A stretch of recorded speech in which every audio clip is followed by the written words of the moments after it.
တော်ဗုဒ္ဓဘာသာနဲ့ပတ်သက်တဲ့ဓမ္မမေးခွန်းများမေးခွန်းပြုတော်မူပါရှင်ဗျာ။ဟုတ်ပါနောက်ထပ်မေးလို့ရမေးခွန်းကတော့တပည့်တော်တို့ရဲ့တန်တရားဟာဗမာစပြီးတော့ဗမာဆုံးနိုင်ပါလဲရှင်ဗျာ။တခြားဘာသာတွေကတော့ဖန်ဆင်းရှင်မှာစပြီးတော့သူတို့ရဲ့ဖန်ဆင်းရှင်ဖျားမှာပဲဆုံးတယ်လို့ဆိုပါတယ်။အကယ်၍တပည့်တော်တို့ဘာသာမှာတန်တရားဟာအစမရှိအဆုံးမရှိဆိုလို့ရှိရင်ဗုဒ္ဓဘာသာကို infinity ဝါဒလို့သတ်မှတ်လို့ရှင်ရောရနိုင်မှာလားရှင်ဗျာတန်တရားဟာဘယ်မှာစပြီးဘယ်မှာဆုံးတယ်လဲအဆုံးကတော့ရှိတယ်မှန်ပါဗျာတရားဓမ္မကျင့်ပြီးတော့နိဗ္ဗာန်ရသွားရင်ဒါတန်တရားအဆုံးလို့ပြောတယ်မှန်ပါဗျာအစကဘယ်မှာစတာလဲလို့ဆိုအလုံးကိုရှည်ကြတဲ့ဟာကိုအစရှာမယ်ဆိုလို့ရှိရင်တော့ကဘာပေါင်းမြောင်များစွာလက်ရှာနေလို့အစမရှိဘူးလို့မြတ်စွာဘုရားမဟောဘူးမှန်ပါဗျာအစကိုမသိနိုင်ဘူးလို့ဟောတယ်မှန်ပါဗျာမရှိဘူးနဲ့မသိနိုင်ဘူးကကွဲပြားတယ်မဟုတ်လားကွဲပြားပါတယ်တင်ပါဗျာမြတ်စွာဘုရားဟောတာကတန်တရားအစမရှိဘူးလို့ဟောတာမဟုတ်မှန်ပါဗျာအနမတေကောယံဘိက္ခွေတန်တာရောဒီတန်တရားကြီးဟာဘယ်တော့မှစခဲ့တယ်ဆိုတဲ့အစကိုမသိနိုင်ဘူးလို့ပြောတာနောက်ကြောင်းပြန်ကြည့်တော့လေအစကိုမသိနိုင်ဘူးဥပမာမဲ့ဆိုတော့မျိုးစိတ်လေးတစ်ခုရဲ့အစကိုရှာကြည့်အောင်တရေစိတ်လေးတစ်ခုဒီတရေစိဘယ်ရလဲတရေပင်ကရတယ်တရေပင်ဘယ်ရလဲတရေစိကရတယ်အဲတရေပင်နဲ့တရေစိကိုအစရှာကြည့်မယ်ဆိုရင်ရှာဖို့တွေးနိုင်မှာမလားတွေးနိုင်ပါဘူးကျက်မနဲ့ကျက်ဥကျက်ဥကဘယ်ရကျက်မရကျက်မကြတော့ဘယ်ရကျက်ဥကရကျက်မကျက်ဥလည်းပဲရှာလို့ရမှာမဟုတ်ဘူးမှန်ပါဗျာဘာကြောင့်လို့ဆိုရင်အလုံးကိုရှည်လျားနေတဲ့အရာကြီးတစ်ခုကိုအစကိုသွားပြီးတော့ရှာလို့မရနိုင်သည့်အတွက်ကြောင့်မသိနိုင်သောအစရှိတယ်အစကိုမသိနိုင်ဘူးဘာကြောင့်မသိနိုင်တာတော့ဆိုသိရှည်ဝေးနေတယ်မင်းလိုက်လည်းပဲတွေးမှာမဟုတ်ဘူးမတွေးနိုင်တော့ရှည်ဝေးတယ်မှန်ပါဗျာမတွေးနိုင်တာကိုလိုက်ရှာနေရင်မင်းဘဝမှာကောင်းရာတွေလုပ်ဖို့ရအခွင့်အရေးရှိတော့မှာမဟုတ်တော့ဘူးမှန်ပါဗျာဆိုတဲ့အနေနဲ့မြတ်စွာဘုရားတန်တရားအစကိုမသိနိုင်ဘူးလို့ပဲဟောတယ်မရှိဘူးလို့ဟောတာမဟုတ်ဘူးဒါကအမှန်တခုနော်မှန်ပါဗျာခြားဘာသာယူဆများကဖះမှာစပြီးဖះမှာဆုံးတယ်ဆိုတာလေဒါတော့မပြောရဘူးသူတို့ပြောတဲ့ဟာကိုပြောရမယ်ဆိုရင် creator လို့ခေါ်တယ်ဖန်ဆင်းရှင်ကစတယ်မှန်ပါဗျာသူတို့မှလည်းဖန်ဆင်းရှင်ဝါဒကိုလူတိုင်းလက်ခံတာမဟုတ်ဘူးမှန်ပါဗျာအိန္ဒိယ philosophy ကိုဖတ်ကြည့်လို့ရှိရင်ဒီစံခယ philosophy ဆိုတာရှိတယ်စံခယ philosophy မှာပကတိသူတို့တန်တဲ့ဆိုရင် prakriti လို့ခေါ်တယ်မှန်ပါဗျာအဲ prakriti ဆိုတဲ့အရာကနေဆထာဝရဘယ်တော့မှမပျက်စီးတဲ့အရာတစ်ခုမှန်ပါဗျာအဲ့ဒါကိုပုရုရှဆိုတဲ့အရာတစ်ခုနဲ့ပေါင်းလိုက်တဲ့အခါအသက်ဝင်လာပြီးတော့လှုပ်ရှားတယ်လို့သူတို့သုံးတယ်မှန်ပါဗျာစံခယ philosophy ကမှန်ပါဗျာဘာသာတရားဘာသာအယူဆလို့ဆိုတဲ့အထက်မှာတအားများတယ်ဘာသာအယူဆတွေဟာတင်ပါဗျာအခုခေတ်ပြောနေတဲ့ခရစ်ယာန်တို့အစ္စလာမ်တို့တွေမဟုတ်ဘူးအများကြီးပဲရှိတယ်နော်အများကြီးရှိတော့ဖះမှာစပြီးဖះမှာဆုံးတယ်လို့ပြောတဲ့လူတွေက creator ကိုလက်ခံတဲ့လူတွေ God ကိုလက်ခံတဲ့လူတွေအတွက်သာဖြစ်တယ်မှန်ပါဗျာမှန်ပါ God ကိုလက်မခံတဲ့လူတွေအများကြီးရှိတယ်မှန်ပါဗျာနော်အဲကြောင့်မို့ဖះမှာစပြီးဖះမှာဆုံးတယ်ဆိုတာဘယ်ဝါဒတုံးလို့ပြောရမယ်ဆိုလို့ရှိရင်Hinduism ဆိုဟိန္ဒူဝါဒကိုကြည့်မယ်ဆိုရင်သူတို့ကိုပြမဆိုတဲ့ခေါ်ကနေပြီးတော့ဖန်ဆင်းလိုက်တယ်မှန်ပါဗျာဖန်ဆင်းလိုက်ပြီးတော့နောက်ဆုံးမှဒီပြမကြီးနဲ့ပြန်ပေါင်းလိုက်လို့ရှင်တန်တရားဝကလွတ်တယ်ခေါ်တယ်မှန်ပါဗျာအဲ့ဒါမျိုးကြတော့ဖះမှာစားပြီးဖះမှာဆုံးတယ်လို့ပြောလို့ရတယ်မှန်ပါဗျာနော်မှန်ပါဗျာဒါကဟိန္ဒူဝါဒဗြဟ္မာဆိုတာလဲနောက်ပိုင်းကျတော့သူတို့ကတတ္တဝါမဟုတ်တော့ဘူးတကုရှင်မဟုတ်တော့ဘူးတဘာဝတရားတစ်ခုဖြစ်တယ်မှန်ပါဗျာတဘာဝတစ်ခုနောက်ဆုံးမှာ philosophy နဲ့လိုက်ရှာလိုက်တဲ့အခါတဘာဝတရားတစ်ခုကိုသာလေအဟမစမိဗြဟ္မာဆိုပြီးသူတို့ကသူကိုယ်တိုင်ဗြဟ္မာဖြစ်တယ်အဲ့ဗြဟ္မာလိုက်ပြီးတော့အကောင့်ထဲရှာလိုက်ပြန်တော့မရှိတော့ဘူးနောက်ပိုင်းကျတော့မှန်ပါဗျာအဲ့လိုထီအောင်ဖြစ်တယ်မှန်ပါဗျာဟိန္ဒူမှာဗြဟ္မာဆိုတာက creator မှန်ပါဗျာဗိရှနုက protectorမှန်ပါဗျာရှိဗန်ဆိုတာက destroyer ဖျက်ဆီးသူမှန်ပါဗျာအဲ့တော့ဒီဆောက်သူကတယောက်ထိမ့်သိမ့်သူကတယောက်ဖျက်ဆီးသူကတယောက်ဖျားသုံးစုသူတို့မှာမှန်ပါဗျာအဲ့တော့သူတို့မှာဒီမြဲတယ်ဆိုတာလည်းမရှိဘူးပေါ့နော်မှန်ပါဗျာအဲ့တော့သူတို့ရဲ့မောက္ခလို့ခေါ်တဲ့လွတ်မြောက်မှုဘဝရဲ့လွတ်မြောက်မှုဆိုတာဘုရားသခင်ကဖန်ဆင်းလိုက်တဲ့အခါမကောင်းတဲ့ကံတွေကောင်းတဲ့ကံတွေလှုပ်ပြီးတော့ကံကြမ္မာရဲ့အနှောင့်အဖွဲထဲမှာတန်တရားထဲမှာလဲတယ် လဲတာကိုဖရာသခင်ကဖန်ဆင်းတယ်ဆိုတဲ့အသိဉာဏ်ရရင်ဝိဇ္ဇာ မှန်ပါဗျာ အသိဉာဏ်ဝိဇ္ဇာလို့ခေါ်တယ်အဲ့ဒီဝိဇ္ဇာရပြီးတော့ဖရာသခင်ဖန်ဆင်းသူနဲ့ပြန်ပေါင်းထုတ်ခြင်းဟာသူတို့အတွက်နိဗ္ဗာန်ပဲ မှန်ပါဗျာ ဒါအဲ့ဒီဟိန္ဒူဝါဒအကြောင်းပြောပြတာနော်ဗုဒ္ဓဘာသာကအစမရှိအဆုံးမရှိ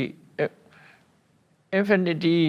အယူဝါဒလို့သတ်မှတ်ရင်ဖြစ်နိုင်ပါသလားဆိုတာဒါမဟုတ် မှန်ပါဗျာ အဲ့လိုသတ်မှတ်လို့မရဘူး မှန်ပါဗျာ အစမရှိဘူးလို့မပြောဘူးအဆုံးကလည်းမရှိဘူးလို့ပြောတာမဟုတ်ဘူး မှန်ပါဗျာ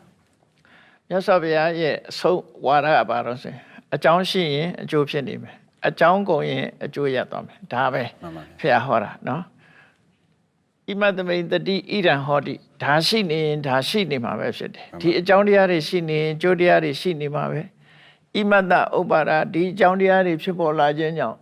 ဣဒံဥပ္ပစ္စတိဒီအကျိုးတရားတွေဖြစ်နေမှာပဲ မှန်ပါဗျာ ဣမတမိန်အတ္တိဣဒံနာဟောတိဒီအကြောင်းတရားမရှိတော့ဘူးဆိုရင်ဒီအကျိုးတရားလည်းမရှိနိုင်ဘူး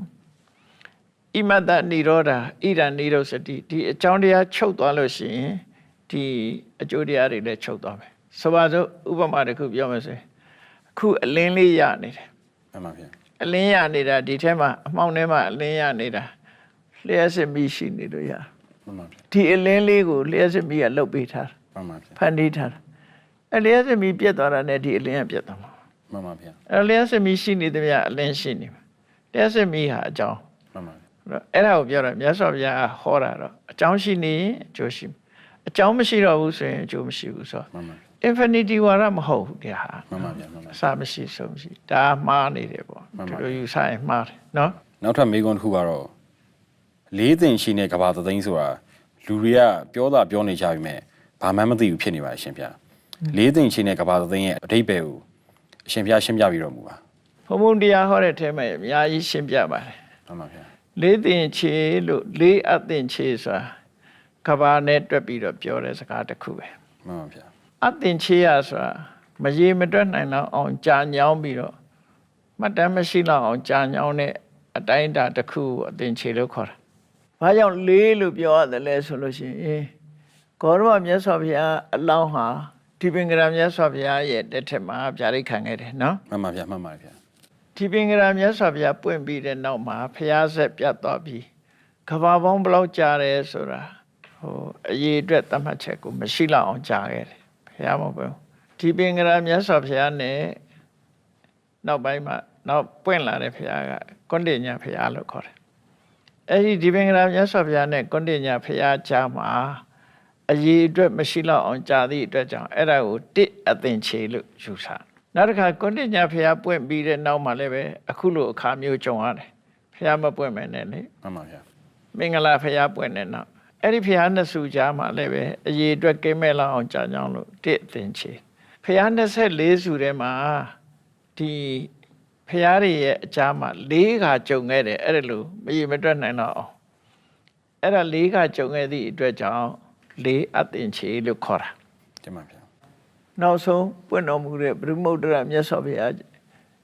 အဲ့ဒီဟိုရင်းပေါ့ဘုရုမုဒ္ဒရာမြတ်စွာဘုရားပွင့်ပြီးတဲ့နောက်မှာကျတော့ကဘာတသိန်း တင်ပါဗျာ အဲ့နောက်မှာဘုရား9စုလားဘယ်လောက်ပွင့်သေးတယ် တင်ပါဗျာ ဂေါရဝဘုရားဗျာဒိတ်ခန္ဓာ24စုရှိတယ် မှန်ပါဗျာ ဘုရုမုဒ္ဒရာမြတ်စွာဘုရားဒီကဘာကနေပြန်တွက်လိုက်ရင်ကဘာတသိန်းမြောက်မှာပွင့်တယ် တင်ပါဗျာ အဲ့ဒီဘုရားရဲ့နောက်မှာတော့ရေတွက်လို့ရတဲ့ကဘာကတသိန်းရှည်တွက်လို့မရတာက၄ခါကြုံတယ်လို့ဒီအထိပ္ပယ်မျိုးပြောတာ အဲ့ဒါဆိုလို့ရှိရင်အသင်ချေဆိုတာတချို့လူတွေပြောသလိုတဲ့အနောက်မှာ3ညာလုံး120လို့ပါဆိုတော့မဟုတ် အဲ့ ဘူး ဒါခဏအသင်ချေ တင်ပါဗျာ ခဏအသင်ချေဒီဟာတော့ countless ပေါ့ တင်ပါဗျာ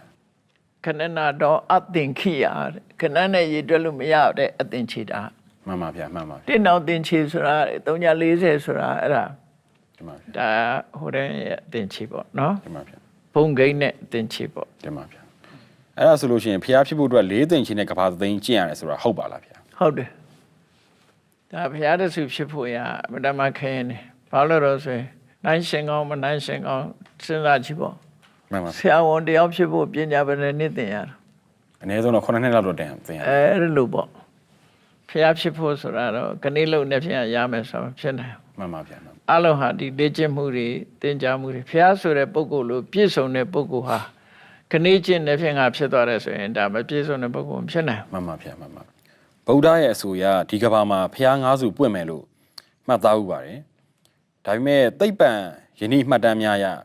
ဒီကဘာရဲ့တက်တန်းကတော့နှစ်ပေါင်း4.5ဘီလီယံတက်တန်းရှိပြီလို့သိရပါတယ်ဒါဆိုရင်ပွင့်တော်မူခဲ့တဲ့ဖျားလေးစုဟာပြီးခဲ့တဲ့နှစ်ပေါင်း4.5ဘီလီယံအတွင်းမှာပွင့်ထွန်းခဲ့တာဖြစ်ပါသလားရှင်ဗျာနောက်တစ်ခုကကြတော့နောင်ပွင့်မဲ့မြတ်စွာဘုရားကရောဘယ်တော့လောက်မှပွင့်နိုင်မှာပါလဲလက်ရှိဘုရားအလောင်းတော်ကရောဘယ်ပုံမှာရှိနေနိုင်ပါလဲရှင်ဗျာခုခေတ်လူတွေသိပ္ပံစကားတွေပြောတဲ့အတိုင်းအတာတစ်ခုကအလွန်နည်းပါတယ်မှန်ပါဗျာနော်ဒီကဘာကြီးကိုသူတို့က4.5 ဘီလီယံလို့ပြောတာဟာသူတို့ခံမှန်းပြီးပြောတဲ့စကားများတာဖြစ်တယ်မှန်ပါဗျာ4.5 ဘီလီယံနဲ့ရှေ့ကြတာကိုသူတို့မသိနိုင်ဘူးမှန်ပါဗျာခံမှန်းပြောကြရမယ်ဆိုရင်ဒီကဘာမှာဘုရားငါးစုပွင့်နေဆိုဟုတ်တယ်ဒါကြောင့်ဗဒ္ဒကဘာလို့ခေါ်တယ်မှန်ပါဗျာဘာကြောင့်ဘုရားငါးစုပွင့်တယ်လို့ကျွတ်တင်ပြီးတော့သိနိုင်တယ်လဲလို့ဆိုလို့ရှိရင်ကဘာဥကာလကဘာကြီးပျက်စီးသွားပြီးတဲ့နောက်မှာကဘာကြီးကပြန်ပြီးတော့ရှေးပြင်းကြီးကပြန်ဆတယ်မှန်ပါဗျာအာဂါသထဲမှာရှေးပေါက်ကြီးတစ်ခုမိုးတွေရွာတဲ့အခါမှာရှေးပေါက်ကြီးတစ်ခုတည်းဖြစ်လာတယ်အဲ့မှာအပေါ်ကျော်ကတဖြည်းဖြည်းတင်းလာတဲ့အခါကျတော့ဒီကဘာမြေကြီးဖြစ်လာတယ်ပေါ့မှန်ပါဗျာအပူအေးရာသီဥတုကြောင့်ပြောင်းလဲမှုတွေပေါ့နော်မှန်ပါဗျာပြောင်းလဲမှုတွေအဲ့လိုပြောင်းလဲမှုတွေအဲ့ရေပြင်းကြီးရှိနေတဲ့အချိန်မှာရေရှိရင်ကြာပေါက်တယ်ဆိုတဲ့အတိုင်းပဲကြာဘူးကြီး၅ဘူးပေါ်လာတယ်မှန်ပါဗျာအထိမ့်မှတ်အနေနဲ့ပေါ်လာတယ်အဲ့ဒီ၅ဘူးထဲမှာပရိခရာ၈ပါးပါတယ်လို့ဆိုတယ်ဒါဘုရားဘာသာကျမ်းစာအရနော်အဲ့ဒီပရိခရာတွေကိုပြမကြီးတွေပဲအဲ့ဒီအချိန်မှာရှိသေးတယ်လူသားတွေမပေါ်သေးဘူးမှန်ပါဗျာအဲ့ပြမကြီးတွေကယူပြီးတော့သူတို့သိမ်းထားတယ်မှန်ပါဗျာအဲ့လိုသိမ်းထားပြီးတော့ဒီကဘာကြီးဟာဒီပျက်စီးသွားတဲ့အချိန်ကလည်းပဲအချိန်မလောက်ကြရဲဆိုတော့ဘယ်သူမှရည်တွက်လို့မရဘူးမှန်ပါဗျာပြန်တီဆောက်နေတဲ့အချိန်ကတီဆောက်ပြီးသည့်ထီအောင်ဘယ်လောက်ကြရဲဆိုတာမရှိဘူးအဲ့ဒါတွေကိုကပ္ပဣယံလို့ခေါ်တယ်ပျက်စီးနေတဲ့အချိန်ပိုင်းကိုတံဝတ္တကပ္ပပျက်စီးပြီးသွားတဲ့အချိန်ကိုတံဝတ္တထာယီဒီလိုခေါ်တယ်ပြန်တီဆောက်နေတဲ့အချိန်ကိုဝိဝတ္တပြန်တီဆောက်လို့ပြည့်စည်သည့်ထီအောင်ဝိဝတ္တထာယီလို့ဒီလိုအတိုင်းအတာကြီးအလွန်ကြီးမားတဲ့နှစ်ပေါင်းများစွာကြာတဲ့အတိုင်းအတာကြီးတစ်ခုဖြစ်တယ်မှန်ပါဗျာအဲ့ဒီအတိုင်းအတာကြီးတွေကိုကျော်လွန်ပြီးတဲ့အခါမှာဒီကဘာဆာဖြစ်လာတာမှန်ပါဗျာဖြစ်လာသည့်အတွက်ကြောင့်နှစ်တန်ပေါင်းများစွာရေတွက်လို့မရတော့အောင်လူကနန်းနဲ့လက်လန်းမမိတော့အောင်ကြာပြီးတော့မှဒီကဘာပေါ်မှာလူတွေရဲ့တက်တန်းဟာကဘာဥကာလမှာလူတွေရဲ့တက်တန်းဟာအသက်အသင်ခြေလောက်ထိအောင်ရှည်ခဲ့တယ်မှန်ပါဗျာ countless ပေါ့ရှည်တွက်လို့မရတော့အောင်ကိုယ့်ရဲ့ဒိဋ္ဌောဘာကိုမသိနိုင်တော့ရှည်လျရတယ်လို့ပြောအဲ့ဒီကနေပြီးတဖြည်းဖြည်းလူတွေရဲ့စိတ်နေသဘောထားတွေကြောင့်သက်တမ်းတွေကပြန်ဆုတ်လာတယ်ပြန်ဆုတ်လာတဲ့အခါမှာ4000တန်းလောက်ထိအသက်တိုးလာပြီဆိုတော့ဒီဆုတ်တယ်ဆိုတာမနေ့ကတနေ့ကလို့မဟုတ်ဘူးနှစ်ပေါင်းများစွာအကြာကြီးမှန်ပါဗျာဆုတ်လာပြီးတော့မှနှစ်4000တန်းမှာလူတွေရဲ့သက်တမ်း4000တန်းမှာကကုတ္တနာမြတ်စွာဘုရားပွင့်တယ်မှန်ပါဗျာ4000ကနေတဖြည်းဖြည်းဘုရားပွင့်ပြီးတဲ့နောက်ရောကျသွားပြီးခဏခေတ်လို့ပေါ့လူတွေဟာအသက်တိုးလာတယ်ထိတဲ့တိုးတဲ့ခေတ်မျိုးရောက်အောင်မယ်လို့ဆိုတယ်မှန်ပါဗျာဘာကြောင့်လို့ဆိုရင်လူတွေရဲ့ရှင်တဲ့နှလုံးထဲကသိုးသွားမှုတွေများလာမှန်ပါဗျာများလာတော့လူတွေဟာဒီတဲ့သိချေပြစေကြအောင်မှန်ပါဗျာလူရဲ့တက်တန်းဟာအလုံးကိုတူတောင်းတဲ့ခေတ်မျိုးရောက်လာပြီးတဲ့အခါလူတွေကပြန်ပြီးတော့လူတွေရဲ့စိတ်တွေကစိတ်ပြောင်းကုန်တယ်လူတွေအများကြီးသိချေပြစီသွားတဲ့အခါမှာကျင်နာစိတ်ကလေးတွေပေါ်လာတယ်မှန်ပါဗျာအဲ့ဒီအကျင်နာသနာတဲ့စိတ်ကလေးတွေမေတ္တာစိတ်လေးတွေကြောင့်လူတွေရဲ့အသက်ဟာပြန်ရှည်သွားမှန်ပါဗျာရှည်ပြီးတဲ့အခါခုနမရေမတွက်နိုင်တော့အောင်ကြာညောင်းတဲ့တက်တန်းကိုရပြီးတခါပြန်ပြီးတော့လူတွေရဲ့တက်တန်းပြန်ရော့ကြလာမှန်ပါဗျာအဲ့ဒီပြန်ရော့ကြလာတဲ့ဖရာတဆူနဲ့တဆူချားမှာဆိုရင်မြေကြီးဟာတယုဇနာကြော်ကြော်လောက်မြင့်တက်သွားတယ်မှန်ပါဗျာတယုဇနာကြော်ကြော်မြင့်တက်တယ်ဆိုကြတဲ့ကသူကဒီနှစ်နဲ့ပြောတာမဟုတ်တော့မှန်ပါဗျာမြေကြီးကမြင့်တက်တယ်ဆိုတာခဏခေတ်မှာလည်းပဲရှေးဟောင်းပစ္စည်းကဒူးဖော်ယူရတာမဟုတ်လားမှန်ပါဗျာမှန်ပါဗျာတော့အဲ့မြေကြီးမြင့်တက်သွားတဲ့အခါနောက်မှာနောက်ဖရာတဆူပွင့်တယ်ဖရာတဆူချားဟာအတော်ကိုကြာမှန်ပါဗျာအဲ့တော့4.5 ဘီလီယံလို့ပြောလို့ပဲရမှာနော်တစ်ကမ္ဘာလုံးကိုမှန်ပါဗျာဖရာတဆူနဲ့တဆူချားကိုပဲနေဦးကြီးကြာတာပေါ့မှန်ပါဗျာဒီကမ္ဘာမြေကြီးကမပြည့်စည်သေးဘူး အဲ့ဒါလို့ပြန်ဆုတ်လာပြီးတဲ့နောက်မှာအနှစ်3 သန်းတော့ရောက်တဲ့အခါမှာကောဏကမဏဖျားပွင့်တယ်အဲ့ဒီဟာလေးတခါပြန်ပြီးတော့လူတွေရဲ့အကျင့်စာရိတ္တစိတ်နေသဘောထားတွေပြက်ပြားလာတဲ့အခါနောက်ဆုံးမှာအသက်တန်းတွေတိုးပြီးသေကြီးပြက်စီးတဲ့အဆင့်ရောက်သွားပြီတခါပြန်တက်သွားမယ်တင်ပါဗျာအဲ့လိုတက်လိုက်ဆုတ်လိုက်သက်တန်းဟာဘယ်လောက်ကြာလဲဆိုရင်အကြာကြီးပဲပြောရမှာမှန်ပါဗျာအဲ့ဒီကတစ်ခုတင်ပဲ4.5 ဘီလီယံကကြမှာကမှာမှန်ပါဗျာအဲ့ဒါလိုလက်မမိပါဘူးဒီဟာတော့နော်အဲ့လိုတက်ကဆုတ်ကဖြစ်လာတာအခုလေဂေါရမဘုရားပွင့်တာဟိုလူတွေရဲ့တရားတန်းမှာပွင့်တာအခုတရားတန်းနေရတဲ့ပုဂ္ဂိုလ်ကမတမရှားသွားပြီပေါ့တဖြည်းဖြည်းလူတွေရဲ့တက်တန်းရောကြလာပြီမှန်ပါဗျာနာရေးကြော်ညာကြည့်လိုက်လို့60 80 50အဲ့လောက်မှအသေးများလာတယ်နောက်ပဲဥယျာဉ်နဲ့ပြောမှဆိုရင်နော်မှန်ပါဗျာလူတွေကသာပြောတာသူ expectancy မှာတက်တန်းဘယ်လောက်ရှိတယ်သူကတော့တက်တန်းတိုးလာတယ်လို့သာပြောတာအမေရိကလူတွေလည်းသိနာရေးကျင်တိုင်း80 90ပဲဒါပဲမှန်ပါဗျာမှန်ပါပမာပြည်မှာလည်း80 90ပဲမှန်ပါဗျာဘယ်တော့မှအရေးအတွက်အပြင်ပိုးရှိတဲ့လူပေါ်ခြင်းပေါ်မှာပေါ့နော်သေတာတော့ဒီသေနေပြီပဲမှန်ပါဗျာမှန်ပါဗျာအဲ့တော့တက်တန်းတဖြည်းဖြည်းနောက်စနစ်တန်းဆိုတာထိအောင်ရောက်သွားပြီးတော့လူတွေဟာလူကမျိုးတုံးလောက်အောင်ကိုသေကြကြခြေကြမှာပေါ့တင်ပါဗျာအဲ့ဒီကမှပြန်တက်လာမယ်ပြန်တက်လာပြီးတော့အသက်တန်းဟာအလုံးကိုကြာရှည်ပြီးတော့ခုနကမြေကြီးကဘာမြေကြီးဟာအထက်ကိုတယုဇနာဆိုတာ10 မိုင်လို့လည်းပြောတယ်12 မိုင်လို့လည်းပြောတယ်ဒါကတော့အယူဆနည်းနည်းကွဲတယ်နော်မှန်ပါဗျာအိန္ဒိယမှာဆိုတဲ့ယူဇနာအတွက်နဲ့ပြန်ပြီးတော့အခုကီလိုမီတာနဲ့ပြန်တွဲရင်တော့အတိအကျရကောင်းရလိမ့်မယ်မှန်ပါဗျာတက်ပြီးတော့ပြန်ဆုတ်လာတဲ့အခါမှာလူတွေရဲ့အသက်8000 တန်းလောက်မှာနောက်ဖျားပွင့်မှာတင်ပါဗျာဒါအစားတွေမှာအဲ့လိုပဲဆိုတယ်မှန်ပါနော်နောက်ဖျားပွင့်မှာအဲ့လိုတက်ကကြောက်ကခြားတွေကိုအကြာကြီးပဲမှန်ပါဗျာတို့ကအဲ့နောက်ဖျားပွင့်ပြီးတဲ့အခါအခုလိုဆုတ်ပြီးတော့မှဒီကဘာကြီးက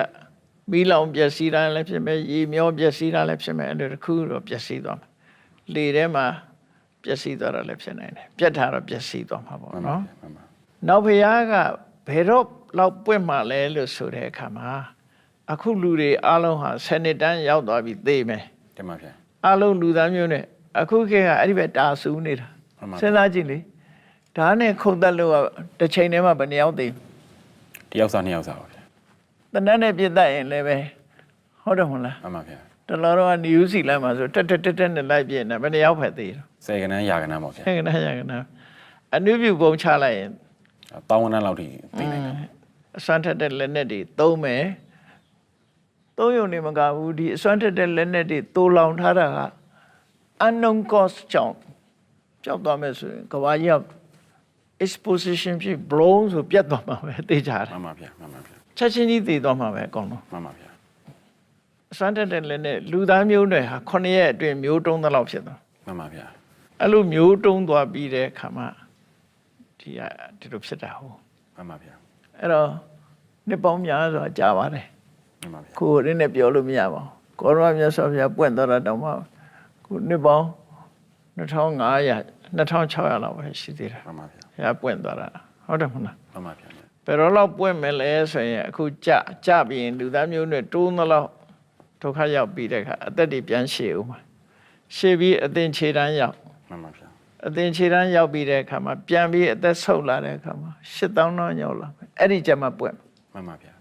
လူတွေရဲ့သက်တမ်း8000 တန်းထိအောင်သက်ရှင်လာအဲ့ဒီအချိန်မှာပွင့်တင်ပါဗျာဖះဟာတက်ကတ်ကိုမပွင့်ဘူးတဲ့တက်တဲ့အချိန်ပိုင်းကိုမပွင့်ဘူးလူတွေရဲ့သက်တမ်းဆုတ်တဲ့အချိန်ပိုင်းမှာပွင့်တယ်တက်တဲ့အချိန်တွေကိုလူတွေကတရားသဘောပေါက်မှာမဟုတ်ဘူးမှန်ပါဗျာဆုတ်လာတဲ့အချိန်ပိုင်းမှာဒုက္ခဒုက္ခနဲ့ကြုံတဲ့အခါမှာ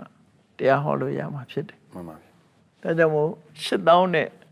တသိန်းအထက်ကြာလို့ရှိရင်လည်းဖះပွင့်လို့မရဘူးမပွင့်ဘူး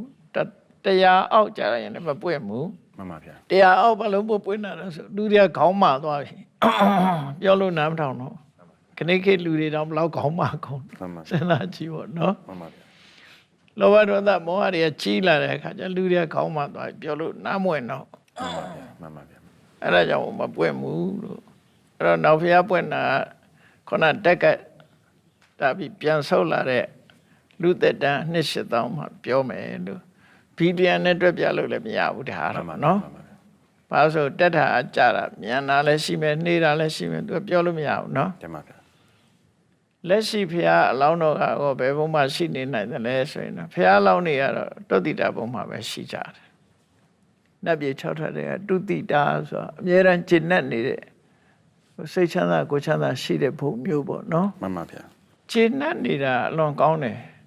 အခုလူတွေကမကြည်မနှက်တွေအများကြီးဖြစ်နေတယ်ကွာ မှန်ပါဗျာမှန်ပါဗျာ ပတ်စံချမ်းသာတဲ့လူကလည်းမကျင့်တတ်ဘူး မှန်ပါဗျာ ယာရုရှိတဲ့လူကလည်းမကျင့်တတ်ဘူးယာရုမဲ့တဲ့လူကလည်းအားလုံးကမကျင့်တတ်မှုတွေများနေကြတယ် မှန်ပါဗျာ ကျင့်တတ်ပြီဆိုရင်လူတွေကဒုက္ခပေးမှာမဟုတ်တော့ဘူးလေ မှန်ပါဗျာနောက်တစ်ခုကတော့ဖျားဟောထဲမှာပါတဲ့ကျွန်းကြီးလေးကျွန်းမြင့်မို့တောင်ရဲ့ပုံသဏ္ဍာန်စัจ java ရာတို့ရဲ့အထိပ္ပယ်ကိုရှင်ဖျားရှင်းပြပြီးတော့မူပါ မြတ်စွာဘုရားကတော့တိုက်ရိုက်ဟောထားတာဘုံမတွေ့ဘူးပိဋကတ်သုံးပုံလို့ဆိုရက်ဖျားစကလုံးနဲ့ဖျားကိုယ်တိုင်ကကျွန်းကြီးဘယ်နေရာမှာပါရှိတယ်ဘယ်နေရာမှာဒီလိုပုံသဏ္ဍာန်နေနဲ့ဟောတာမရှိပါဘူး မှန်ပါဗျာ မရှိဘူးအဲ့ဒါတွေနဲ့ဆက်နွယ်ပြီးတော့မြတ်စွာဘုရားကရှိတယ်ဆိုတာလောက်ကိုအတိုင်းအတာတစ်ခုရှင်းပြဖို့အတွက်ဟောတာတော့ရှိတယ် မှန်ပါ ခုနသုလနိကလောကဓာတုသုတ်ဆိုတာမနေ့ကပြောတာလို့ပေါ့နော် မှန်ပါဗျာ အဲ့လိုဟာမျိုးတော့ဟောတာရှိတယ်ကျွန်းဆိုတာကမြေပြင်ပေါ်မှာရေပတ်လေဝိုင်းလိုက်ရှိတဲ့မြေကိုကျွန်းဟုခေါ်သည်မဟုတ်လား မှန်ပါဗျာမှန်ပါဗျာ အဲ့တော့ပင်လေရှိလို့ရှိရင်ရေပြင်နဲ့မြေပြင်ဟာကမ္ဘာမှာပဲအများတယ် ရှည်ရများပါဗျာ ရေရများတယ်အရေထဲမှာပေါ်ထွက်နေတဲ့အရာကိုကျွန်းခေါ်တာပဲ မှန်ပါဗျာ အဲ့အချီးစားကြီးက၄ခုခဏခနဲ့ပြောမယ်ဆိုတိုက်ကြီး၄တိုက်တိုက်ကြီးဩစတြေးလျပါပါရင်တိုက်ကြီး၅ထိုင်မဟုတ်လား မှန်ပါဗျာ ခဏခေပြောတာကျွန်းမြေကြီးတွေကိုပြောတာနော် မှန်ပါဗျာ ပြီးတော့ဒါတွေကလည်းပဲ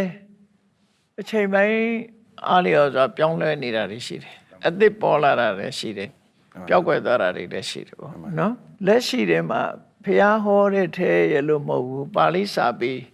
အထက်ကရာတီကနောက်ပိုင်းမှာဖော်ထားတာလေးတွေကတော့ရှိတယ် တင်ပါဗျာ နော်ကျွန်းကြီးလေးကျွန်းကိုတောင်ကျွန်းမြောက်ကျွန်းလဲကျွန်းမြတ်စွာဘုရားကတော့နာမည်လေးတွေနဲ့တော့ဟောထားတာရှိပါတယ် မှန်ပါဗျာ နော်ပုပ္ပဝီတွေဟာအရှိကျွန်းကိုပုပ္ပဝီတွေတောင်ကျွန်းကိုသဗ္ဗုတိပအနောက်ကျွန်းကိုအပရခောယနာမြောက်ကျွန်းကိုဥတ္တရကုရုဆိုပြီးတော့အလွတ်လေးလောက်တော့ဟောထားတော့ရှိတယ်ပေါ့ မှန်ပါဗျာ မြင့်မို့တောင်ရဲ့ပုံတရံတို့ဘာတို့ကျွန်းကြီးလွန်းကျွန်းရဲ့ပုံတရံတို့ဒါမျိုးတော့ဖော်ပြီးတော့ဟောထားတာမရှိဘူး မှန်ပါဗျာမှန်ပါဗျာမှန်ပါဗျာ စัจ java လာတိုက်တဲ့တောင်းဆိုတာအခုလို့ကဘာမြေကြီးပေါင်းတောင်းချီရှိတဲ့ကဏ္ဍနဲ့ဖွဲ့စည်းထားတဲ့အစုတစ်ခုကိုရည်ညွှန်းပြောတာပါ မှန်ပါဗျာ ဆိုလိုတာစัจ java လာတိုက်တဲ့တောင်းဆိုတာဖျားလောင်ဖွားတော်မူတဲ့အခါမှာတပြိုင်နဲ့မြေငလျင်လှုပ်တဲ့ဟာ မှန်ပါဗျာ နော်ဖွားတော်မူတဲ့အခါတို့ဖျားလောင်နဲ့ပတ်သက်ပြီးတော့ဖျားနဲ့ပတ်သက်ပြီးတော့တပြိုင်နဲ့ဖြစ်မြေငလျင်လှုပ်ခြင်းဆိုတာကိုဖြစ်ပေါ်စေတဲ့စัจ java လာကိုရည်ညွှန်းပြီးတော့တိုက်တဲ့တောင်းလို့ပြောတာနော် မှန်ပါဗျာ ဇာတိခေအာနာခေဝိဒယခေလို့နေပယ်ကြီး၃ရက်ရှိတယ် မှန်ပါဗျာ မြတ်စွာဘုရားမွေးဖွားတဲ့အခါမှာတခြားဖះလောက်မွေးဖွားတဲ့အခါမှာတပြိုင်နက်ပြင်ကလေးတုံဟီးတာကိုတိုက်တဲ့တောင်းလို့ပြောတာစัจ java လာပေါင်းတစ်ခုတစ်တောင်းရှိတယ်နော်နောက်မြတ်စွာဘုရားရဲ့ဒီတရားဓမ္မတွေကိုမျက်နှိုးတဲ့ပုဂ္ဂိုလ်တွေရှိလို့မြတ်စွာဘုရားတရားရဲ့လက်ခံတာဒါကိုအာနာလို့ခေါ်တယ်အာနာခေလို့ခေါ်တယ် မှန်ပါဗျာ မြတ်စွာဘုရားရဲ့အဆုံးအမကိုလက်ခံတဲ့အတိုင်းအတာတစ်ခုကစัจ java လာဂရေတသိန်းလို့ပြောတယ် မှန်ပါဗျာ နောက်တစ်ခါဝိသယခေတ်လို့ဆိုတော့မြတ်စွာဘုရားအာယုပြုတာကြတော့1000လည်းမကဘူး1000လည်းမကဘူးမရေမတက်နိုင်အောင်ဖြစ်လို့အဲ့ဒါကြတော့အနန္တအဆုံးပန်းချမရှိဘူးလို့ပြောတယ် မှန်ပါဗျာမှန်ပါ စัจ java လာအနန္တဆိုတာအဲ့ဒါ မှန်ပါဗျာ အာယုပြုလို့ရတာအနန္တ မှန်ပါဗျာ မြတ်စွာဘုရားရဲ့အကြောင်းကိုသိပြီးတော့ဘုရားတရားတော်ကိုလက်ခံတယ်အေးဟာဂရေတသိန်းစัจ java လာဂရေတသိန်း ဟုတ်ပါ ဖះလောင်းမွေးဖွားတဲ့အခါတို့ဓမ္မစကြာဟောတဲ့အခါတို့ဖះနဲ့ပတ်သက်တဲ့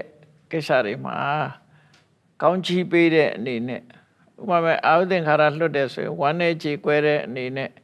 မြေငလျင်တုံဟီးတာ1000 မှန်ပါဗျာ အဲ့လိုဆိုလို့တယ်နော် မှန်ပါဗျာမှန်ပါဗျာတပည့်တော်ရဲ့စัจ java လာတစ်ခုထက်မကရှိနိုင်ပါသလား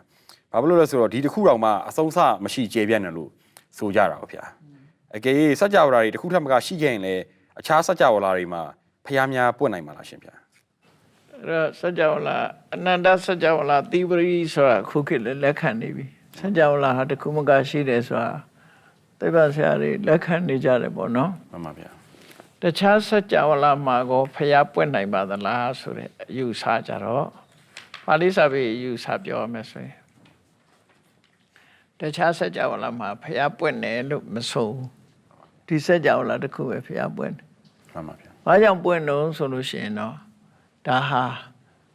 ဘဟုအချက်ချာဆိုတော့လောကမှာရှိကောင်းရှိလိမ့်မယ်အကြောင်းတစ်ခုတော့ရှိလိမ့်မယ်ဖျားပွင့်တယ်ဆိုရင်ဖွင့်တဲ့အကြောင်းတစ်ခုရှိတယ်အဲကြောင့်မို့တခြားစัจ java လာမှာဖျားပွင့်တယ်ဆိုတာမရှိဘူးဒီစัจ java လာမှာပဲပွင့်တယ်လို့ပဲမှားရမှာပဲဒါတင်ပါဗျာတချို့ကိစ္စတွေကယုံကြည်ခြင်းနဲ့ပဲလက်ခံရတာရှိတယ်မှန်ပါဗျာမှန်ပါဗျာမှန်ပါဗျာနောက်မိကုန်းတစ်ခုကယဟန်များဟာသူတို့ရဲ့အလှရခံငွေကိုကျိုးအတွက်သုံးဆွဲခွင့်ရှိပါသလားဥမာအဖြစ်တပိတ်ဝယ်တာတို့သင်္ကန်းဝယ်တာတို့အတွက်သုံးဆွဲခွင့်ရှိပါသလားတီလာရှင်များရောဘာကြောင့်စွန်းခံမကြွတာလဲတီလာရှင်များဘာကြောင့်လူများကိုတရားမဟောတာပါလဲရှင်ဗျာအမေကောင်ကတော့အကုန်လုံးမမှန်ကန်ဘူးသူကလက်ရှိအမြင်ကိုကြည့်ပြီးတော့မေးတာဖြစ်နေတယ်နော်ရဟန်းများဟာအလှ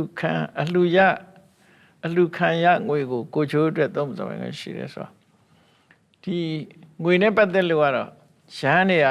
ဝိနည်းစည်းကမ်းနဲ့ပြောမယ်ဆိုရင်ငွေကိုတိုက်ရိုက်အလှခံခွင့်မရှိဘူးမှန်ပါဗျာငွေကိုတိုက်ရိုက်အလှခံခွင့်မရှိတော့ဒီငွေကဖြစ်ပေါ်လာတဲ့အလိုရှိရပစ္စည်းလေးပါလို့ဆိုတာခေါင်းစဉ်နဲ့အလှခံလို့ရတယ်မှန်ပါဗျာဒီဘက်ဆိုင်ကိုရဟန်းဒီဘုန်းကြီးကလှူပါတယ်ဆိုရင်ဘုန်းကြီးကလက်ခံခွင့်မရှိဘူးဥပဒေရပြောတာနော်မှန်ပါဗျာလက်ခံတာလက်မခံတာဒါမဆိုင်ဘူးမှန်ပါဗျာနိုင်ငံမှာလည်းပဲဥပဒေတော့ရှိတယ်မလိုက်နာတာတွေကအများကြီးပဲရှိတယ်လေမှန်ပါဗျာအဲ့တော့ယဟန်ဆိုလို့ရှိရင်ငွေကိုတိုက်ရိုက်လက်ခံခွင့်မရှိဘူးခုနကလိုရှင်ဗျာအလိုရှိတဲ့စာအုပ်သို့မဟုတ်ပါပဲဖြစ်ဖြစ်အသုံးချဖို့ဒီငွေကြေးရဖြစ်ပေါ်လာတဲ့ပစ္စည်းကိုလှူပါတယ်ဆိုလို့ရှိရင်ဒါယဟန်ကလက်ခံခွင့်ရှိတယ်မှန်ပါဗျာလက်ခံခွင့်ရှိတယ်လို့သူ့ကိုလှူထားတာဖြစ်သောကြောင့်သူကိုကျိုးအတွက်သုံးသွင်းခွင့်ရှိတယ်မှန်ပါဗျာသူလိုရှိရတဲ့အရာတစ်ခုကိုအသုံးပြုခွင့်ရှိတယ်မှန်ပါဗျာနော်ကိုယ်ပိုင်ပစ္စည်းဖြစ်သွားလို့သုံးခွင့်ရှိပါတယ်မှန်ပါဗျာသီလရှင်များကဘာကြောင့်ဆွမ်းဟင်းထမင်းမခံရတာလဲဒါ tradition နဲ့ဆိုင်တယ်မှန်ပါဗျာသီလရှင်ဆိုတာဘိက္ခုနီတွေကွယ်ပြောက်သွားတဲ့အခါမှာအမျိုးသမီးတွေကဒီသာသနာပေါင်းဝင်ញင်တဲ့အခါမှာသီလရှင်ဘုရားသီလရှင်ဖြစ်တယ်ဆိုတာဘာမှသိမကြသေးဘူးဗမာပြည်မှာမှန်ပါဗျာဘုန်းဘုန်းတို့ငယ်တော့တောင်မှပဲသီလရှင်ကိုတွေ့ချင်မင်းကွန်းတို့စခိုင်းတို့မှာပဲရှိတယ်မှန်ပါဗျာနော်ပြီးတော့နိဗ္ဗိဏပြည်နိဗ္ဗိဏတော်ရအဲ့မှာပဲရှိတယ်မှန်ပါကျန်တဲ့နေရာမှာသီလရှင်မရှိဘူးမှန်ပါဗျာအခုခေတ်မှာပုံများလာတာမှန်ပါဗျာအဲ့တော့သီလရှင်ဆိုတာရှေးခေတ်ကသတင်းသုံးလို့လည်းခေါ်လာတယ်သတင်းသီလို့လည်းခေါ်တယ်ဝါရတွေပြောင်းလာမှန်ပါဗျာအထူးသဖြင့်တော့အမရပူရခေတ်တို့မန္တလေးခေတ်တို့လောက်မှသီလရှင်ကပို့ပြီးတော့ထင်းထင်းရှားရှားဖြစ်လာတာမှန်ပါဗျာအဲ့တော့သီလရှင်ဆိုတာ10ပါးသီလသို့မဟုတ်10ပါးသီလထင်းထင်းရှော့ရှော့ကြတယ်မှန်ပါဗျာထင်းထင်းရှော့ရှော့တဲ့အခါမှာဥပုသ်တေလိုပဲသူတို့ဥပုသ်ဆရာမှာဥပုသ်ဆောင်ပြီးတော့ကိုယ်တိုင်ချက်ပြုတ်စားကြတာဖြစ်တယ်မှန်ပါဗျာဟိုဘိက္ခုနီတွေဒါဆွမ်းကိုယ်တိုင်ချက်ပြုတ်စားခွင့်မရှိလို့ဆွမ်းခံကြတာသီလရှင်ကတော့ဝုတ်ကလေးကသူတို့ဟာဥပုသ်တေသဘောမျိုးဆိုတော့ဆွမ်းဟင်းသမင်းဆွမ်းခံစားရဲဆိုအလေးထားဗမာပြည်မှာမရှိဘူးတခြားနိုင်ငံမှာလည်းမရှိသလောက်ပါပဲဖျားရှင်လက်ထက်မှာကြာသူတို့ဘယ်လိုစားပါဖျားသီလရှင်မရှိဘူးဖျားလက်ထက်ကတင်ပါဗျာအမျိုးသမီးဘိက္ခုနီပဲရှိတယ်တင်ပါဗျာအဲ့ဘိက္ခုနီတွေကဒီစီကန်းနဲ့မဟုတ်ဘူးဘုရားမှာတင်းကျပ်တဲ့စီကန်းတွေရှိတယ်တင်ပါဗျာသူကဒီသီလရှင်ကကိုက10ပါးသီလပဲများတယ်လေတင်ပါဗျာ10ပါး10ပါးဒါပဲရှိတယ်အဲ့တော့ပုံစံချင်းမတူ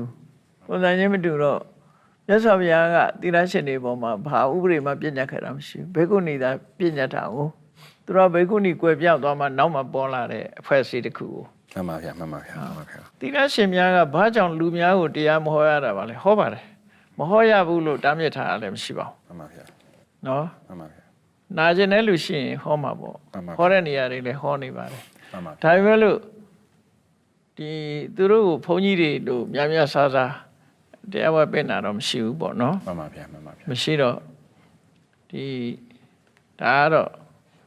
tradition နဲ့လူတွေရဲ့အလေးထားနဲ့ပဲသက်ဆိုင်ပါတယ်မှန်ပါဗျာခုခေတ်တောင်မှပဲကြွရတာအမျိုးသမီးသမဏဖြစ်တဲ့ဟာနဲတယ်မဟုတ်လားတင်ပါဗျာမှန်ပါဘုန်းကြီးချုပ်လည်းအမျိုးသမီးကနဲသေးတယ်နဲပါတယ်ဗျာမှန်ပါအဲ့ဒါမျိုးလိုပဲပေါ့ဒါရှင်းရှင်းလေးစဉ်းစားဖို့ရပါတယ်မှန်ပါဗျာမှန်ပါဒါပိတ်ပင်ထားတာမဟုတ်ပါဘူးမှန်ပါဗျာရသော်ဗျာလည်းမဟောရဘူးလို့မဟောပါတယ်မှန်ပါဗျာဒီရရှင်တွေလည်းဟောတယ်မှန်ပါဗျာသူတို့စီမှာရောက်လာရင်သူတို့ဟောကြတာပဲ